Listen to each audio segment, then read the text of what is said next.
Aujourd'hui, oui, il y a une vraie prise de conscience. Est-ce que ça part de l'élection présidentielle de 2007? Je ne suis pas totalement sûre, même si on a vu à l'époque, c'est vrai, une avance de l'UMP sur les réseaux sociaux.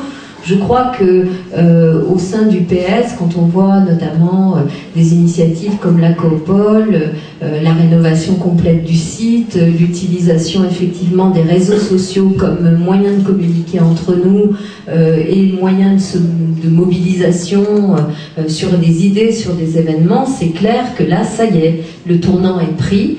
Et quand on voit le succès de la Coopole quelques semaines après son lancement, on peut plutôt se réjouir. Les formes de mobilisation politique sont transformées par le web et de ce point de vue-là, les partis politiques sont obligés de s'adapter. Bon, je crois que militer quand on est de gauche ou quand on est progressiste au sens large, c'est toujours plus compliqué, ça nécessite toujours plus d'efforts, mais je pense que le jeu en vaut la chandelle, surtout qu'on est en ce moment depuis plusieurs années déjà dans un questionnement global hein, sur ce qu'est le progressisme et ce qu'est... Si Anne est autant suivie, c'est parce qu'elle supervise elle-même directement.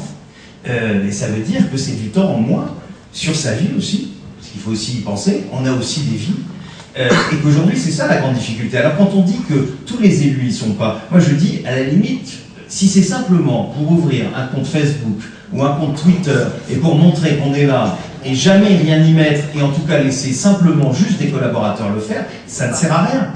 Moi j'ai été plutôt appuyée, en tous les cas guidée par des jeunes. Voilà, des jeunes en qui j'ai eu confiance, qui m'ont dit écoute, je t'assure, il y a quelque chose là qui, un, va t'intéresser, deux, peut être efficace sur le plan